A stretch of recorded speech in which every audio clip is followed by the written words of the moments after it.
Hi guys, welcome back. I started talking about minimalism sometime in March when I first heard of the word. I never heard it, I never researched it, but I always wanted to live a life with just what I needed. So when this idea was presented to me in a book that I ended up reading, it sounded perfect. Now, Amazon recommended the book. Everyone knows this one by now, right, you guys?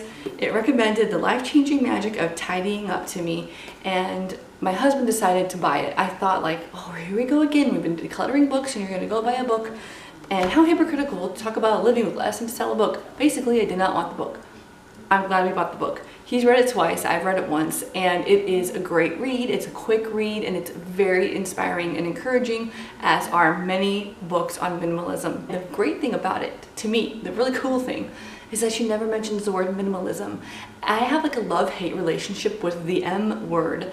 I like the lifestyle, but I fear of boxing myself in, and I fear of disappointing you guys who watch my videos and maybe want to see a specific image. But I'm here to show you variety and diversity. I want to show you a diverse image of minimalism, because in the way I view this lifestyle, it's living with what you value. So everyone's going to value something different.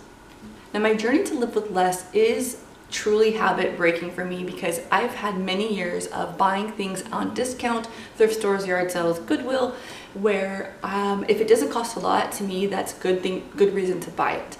And that's not a good reason to buy it. If I need it, that's a good reason to buy it. As I do that, it takes some time.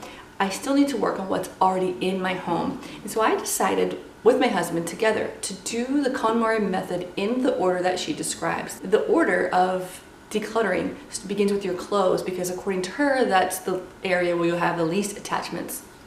I'm attached, but attachment is a learned behavior, so I can unlearn that behavior. I spent some time doing the KonMari method, although I'd already folded that way thanks to Alejandra Costello, I believe is her name.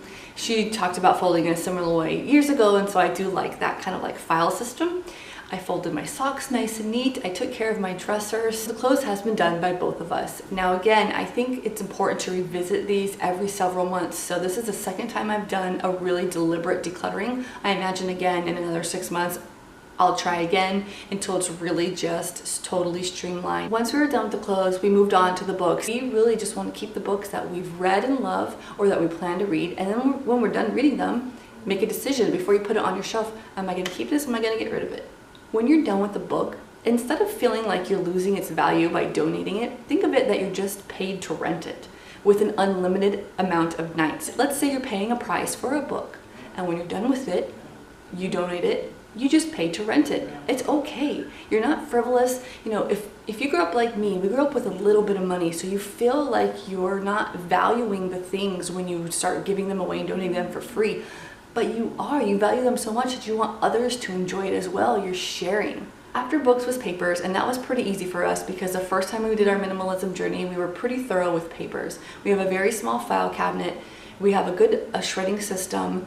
The only paper area where we kind of need to change our habits and work on, it's the mail inbox, where we put the mail and how quickly we process the mail. I have a small tray where I put things, and I don't always look at it every single day, so then it can get piled up. And then the category that my husband and I could not wait to get to, I wanted to start there, because that is what we're drowning in. Kimono, she calls it. We're drowning in kimono, the miscellaneous stuff, the junk, the little trinkets and the clutter and the this. That is I hate that stuff. Can I use the H word? But I really don't. That's what gets me, all the little itty bitty onesie twosie kind of trinkety stuff. This is just the stuff that was out, that I was tired of looking at, that did not in fact spark joy, but sparked anger. They make me mad. I'm looking at candlesticks. I don't know why I have them. I will not ever burn these candlesticks. It's a hazard with my two little ones, and I have them up high, and it's just... So we're currently on kimono. Once kimono is decluttered, you move on to sentimental items and photos.